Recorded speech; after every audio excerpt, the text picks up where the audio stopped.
Hi there, and welcome back. You're listening to the Everglade Chronicles, a reading.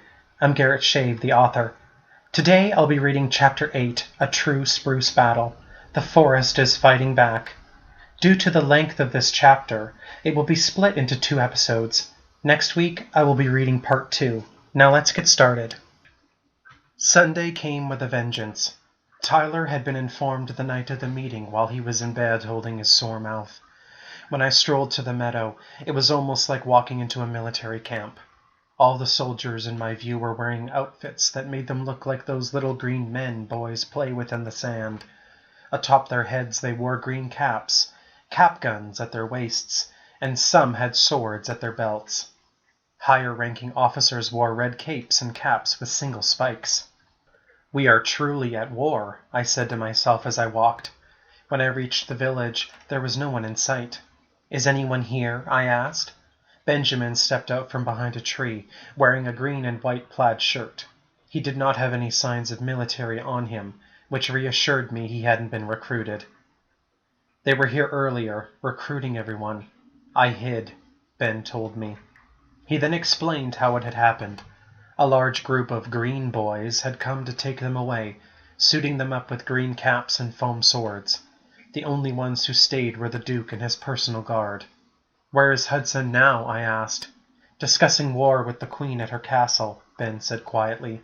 "We are in full swing, Jessica, full swing. I think I will be next, forced to go to the front lines or something. The green boys will be back for me, for that I am certain."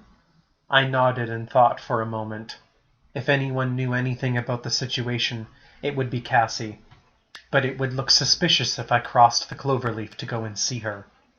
Well, it's not like I can express my displeasure with anyone. Not even my sister will listen. She is too busy being brainwashed. If I explained my dissatisfaction, she'd hang me for a traitor. Benjamin nodded intently. "I'm not sure if there is anything we can do anymore." I looked over at him. Ben had always been a cowardly kid, but who wouldn't be in times like these? He was even sweating. Times had hit him hard, and things were only going to get more difficult. "I'll go see His Grace," I murmured. "See if I can figure anything out." The royal city had turned into an occupation nearly overnight. Much like you'd see the streets of Tokyo after World War II, the capital was clambering with soldiers and commoners were being pushed about. For those who hadn't been recruited, daily life here had changed drastically. I wasn't fully aware of the specifications of the forced drafting, but there were certainly kids walking around who hadn't been pushed into the military. I walked up the steep hill that led to Queen's Summit but was met with intense security. They were all tall and tough 9th graders, with their Halloween scythes and devil's picks. I was admitted quickly, for most remembered my face and rank. The Queen was seated on her aged throne, speaking with high nobility. I joined Cora Hastings at the side, who was intently listening to what Venus was saying. Lord Ashton, off to the other side, looked interested. Lord Schuyler looked busy and worried, while the respective Lord Kevin and Lady Chloe appeared uninterested. Lady Alice wore her typical blank look. The Queen's butler was also not paying much attention. My own master was at the forefront of the conversation, adding his 2 cents to the movement. "Sunset has plenty of workers, all able to fight," he was saying when I slipped in. "We have rounded most of them up," Lord Schuyler replied. "Many of them did not seem willing." "Who cares if they are willing?" Venus scolded. "We have a war to fight." "Any refusal of fighting might increase the chance of mutiny," the major domo mused. "Then they shall face the gallows," Lord Ashton said pompously. "We can't execute 20 or more children for not fighting," Lord Kevin joined the conversation. "That sort of brutality will cast our monarchy in a bad light." "We are already disrespected by the Commons," Lady Chloe added. "The Crown cannot afford such embarrassment," Lady Alice inserted with no lack of malice. "The army itself has sufficient men to fight," Schuyler said. It was almost as if he were trying to talk Venus out of the to-arms call. I wondered what his reasoning was. The more kids to fight, the better, but I suppose Schuyler was forever afraid of a mutiny. For once, Lord Ashton seemed to agree with the major domo.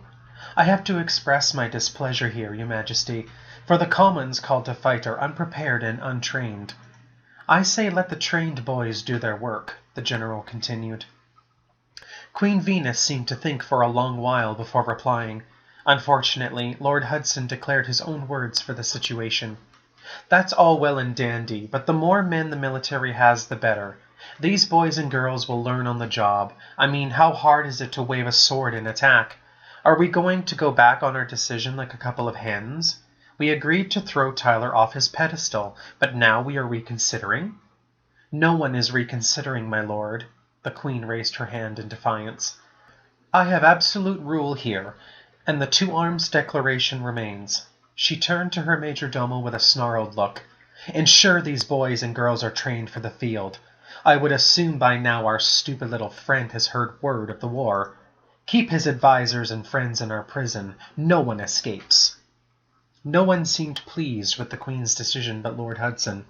It was only now that the aristocracy had realized how deep they were getting themselves into, but Venus kept her course and went on without doubting. They wanted to remain on their pedestals, but at what cost? The repercussions of a supposed mutiny would be catastrophic to the monarchy and would even spell their downfall. I had no time to talk to Cora about these matters, for Hudson spotted me as the lords dispersed. "I knew you'd arrive sooner or later," he said rudely. "Have you been to Sunset?" "Yes, I have, my lord," I said quietly. Hudson smirked as we descended the hill. "The people have gone, hadn't you noticed? Not a child in the fields. They've all qualified to join the army. Your sister must be pleased." "I'm sure she's got a lot on her plate, my lord. The absence of people in the fields will mean work will go unfinished," I said, poking the bear. Hudson halted at the bottom of the hill and looked up at me. "So? Just means more work for that Benjamin friend of yours. I figured he would be hiding, but I suppose he could be put to good use in the fields. After all, we cannot have work go unfinished, as you have mentioned." He smirked at me and continued walking. I couldn't go with him, but he assumed I wouldn't join him and kept walking. Later that night, as the sun tried its best not to set, I returned to the meadow dressed as Isis. The games in our meadow continued much later at night now, mostly because the sun was in the sky longer. I found myself creeping, walking cautiously towards the lost forest. Hardly a soul had noticed my entry across the cloverleaf, and I walked with utter quiet. The forest was indeed silent at this time, with a few children walking about. I watched from behind a tree as many prepared for the impending invasion.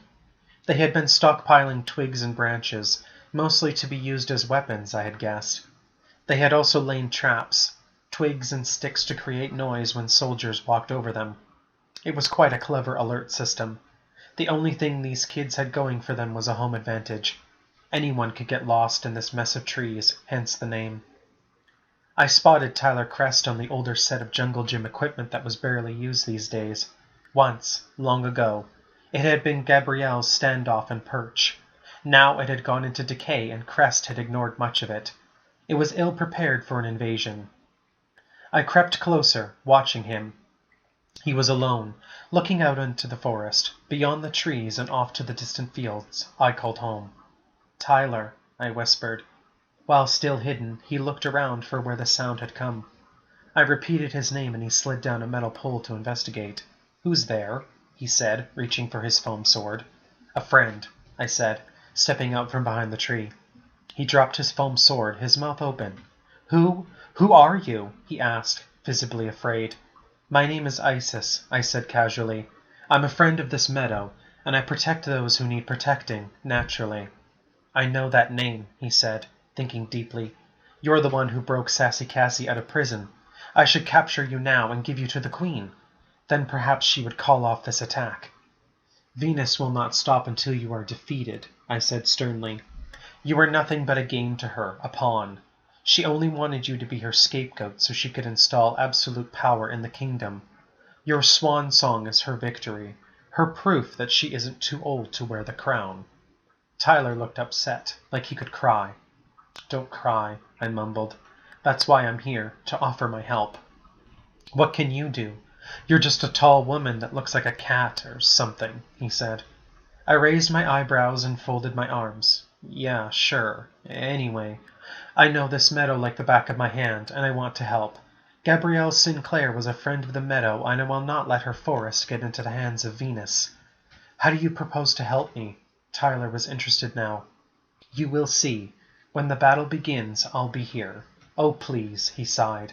A single person cannot stop the onslaught. I've heard the rumors. I've been told the numbers. The Queen is calling for my head. You have done a good job preparing for the invasion, I mumbled. Keep in mind that even though you are not from this land, you do have the home advantage.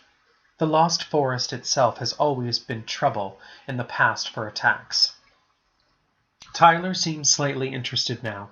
He raised his eyebrows. In the past? I nodded. Have you not heard the tales of King Thomas, Christopher the Great? What about the fabled knight, Justin the Gallant? He shook his head. I had to remind myself that Tyler was just a young lad. It was unlikely that epic tales such as those would have been told to him. There were fewer and fewer storytellers like me left in the meadow. Christopher the Great was, well, a great king. Legends say he was the one who forced the Lost Forest to join the Everglade Kingdom. It was its own kingdom prior. That's interesting, he yawned. But how can the kings of the past help me? I groaned. Don't you see? The Lost Forest was self-governing. It was self-governing because of its home field advantage. I suppose, he mumbled. He had lost total interest. I sighed again and shifted my feet. Just continue to prepare like you have been, and I will see what I can do to help. When I awoke the following morning, I could only feel my gut hurt. I dressed quickly, and my sister and I walked slowly to the meadow. Venus would likely begin her battle today. The sheer number of children armed with foam swords and cap guns would march like ants towards the forest. I stuffed my Isis outfit into a handbag in case I should need it. I wondered to myself if Isis should appear in midday to give rise to the cause. I fumbled with the outfit but managed to place everything inside my little red purse. I had silently hoped the army would become lost, confused, and disoriented. I silently hoped they would give up. Today is the day, Abby told me as we walked the birch trail. She wore her favorite pink ribbons in her blonde wavy hair. Others were walking too, but they were mostly commoners. The Lost Forest falls this afternoon. I swallowed hard but did not display my displeasure. I tried to smile but found I could not. Guards were checking cards when we reached the bridge. To my surprise, Abby and I were welcomed through without even a glance. I'm off to the royal city, she said, waving goodbye. I nodded and began my trek towards the village. Along the way, I could hear rustling in the bushes. Halting, I looked around. This had happened all too often, and I knew it could only be the twins, Catherine and Cale. I have some news for you, said a familiar voice. Blinking eyes welcomed me as Sassy Cassie emerged from the bush. She dusted herself off and smiled. Unusually, her hair was done up in a bun with a bright red bow. Cassidy, I breathed. Why are you stalking around in bushes on a day like today? Like I said, I have some news. I was waiting for you, she said simply. Mark Glass is safe in my care, I'll have you know. He's hidden so the Queen cannot find him. Anything else? I asked. Cassie shook her head and glanced at my red purse. I've never seen you with a purse before, except at school, she said. What's in there?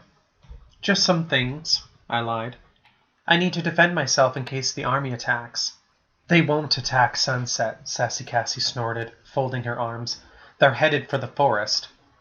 Do you know of any other techniques they are using to defend themselves? I changed the subject. Water balloons, she said simply. Word on the wind is that they are using water balloons. Ha! She laughed. I'm sure a balloon filled with mustard would deter an army of 10 or more than one filled simply with water. The children of the forest are known to play dirty, I said, remembering a tale I had heard many years ago. Cassie nodded. She seemed to remember the same tale, for she was a storyteller too. Mustard, molasses, ketchup, and was that ranch dressing? She said. I think that was all the children had used during the reign of Christopher the Great. Unfortunately, balloons filled with condiments could not deter him for long. Venus is different, I remarked. I'm sure if Tyler threw a mustard balloon at her, she would call off the war. We both laughed and sighed afterwards. The battle and the war were no laughing matter. Isis had to help, and perhaps mustard and ketchup balloons could do the trick. Determined, I hid in a grove of trees and transformed into Isis.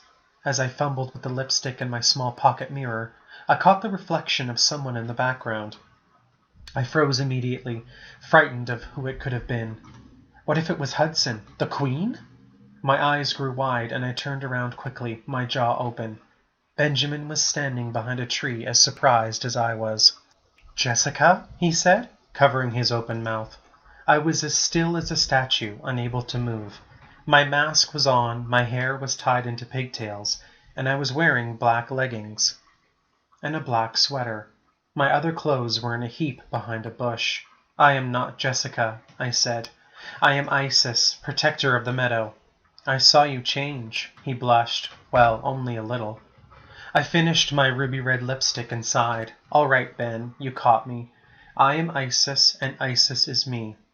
"I literally would have never guessed," he said, stepping out from behind the tree.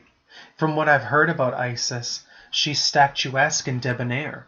The Jessica I know is loyal, quiet, reserved, and doesn't step out of line." "I had to," I admitted. "The meadow is changing, and not for the good. Something inside me compelled me to do this, Ben.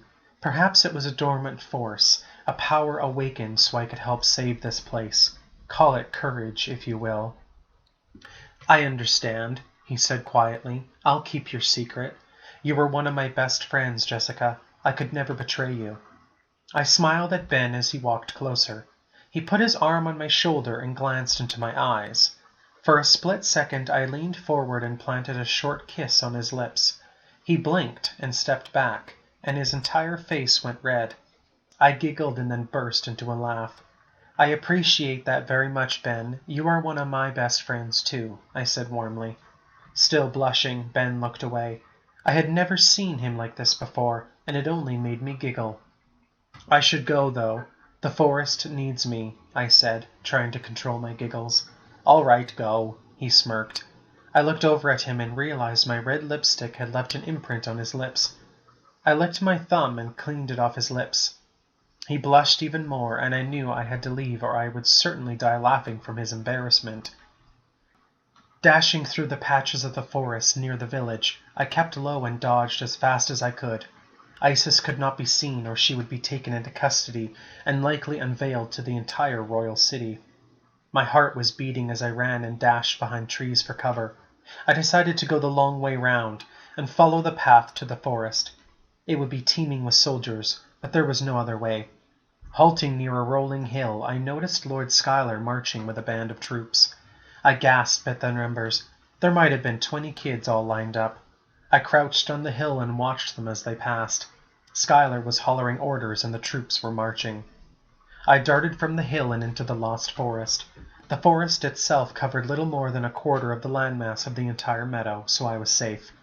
Hiding and dashing, I managed to make it to the old jungle gym. "Halt!" one team yelled. "Who goes there?" "A friend," I yelled back. "That's the infamous Isis," a girl gasped. "I'm here to help," I said, walking over. I noticed Tyler, and he nodded towards me. "She is here to help," he said triumphantly. "Leave her be." "What is the battle plan?" I asked, placing my hands on my hips. "We have several teens perched in the tallest trees," Tyler explained. "Most of them have water balloons with them. Some have a bow and arrow. There are sentries posted near the beginning of the forest, and as soon as we hear a whistle, we know the army is attacking." "Great plan," I nodded. "Any plan for protecting the center of power?" "The strongest of our men are here with foam swords," Christopher said from his perch on the slide. "If I am captured, then it is game over," Tyler remarked. "While I am an outsider, the forest people have united in the effort to defend our territory. I have fully given myself to their cause and the cause of the forest. I am their duke." Everyone around Tyler nodded and grunted in approval. I smiled. Then it is time we went to war. That concludes Chapter 8, Part 1, our readings for this week. Next week, join us for the epic conclusion of Part 2, where the real Spruce Battle begins. To my listeners in Canada, I hope you had a lovely Thanksgiving weekend. Have a great week and we'll see you next Thursday. Shimmer by Captures provides the music. Find us online on Facebook by searching The Everglade Chronicles or at Everglade Chronicles on Instagram. I appreciate your support. If you're interested in purchasing any of the Everglade Chronicles novels, you can find them exclusively on Amazon. Thank you and see you next week.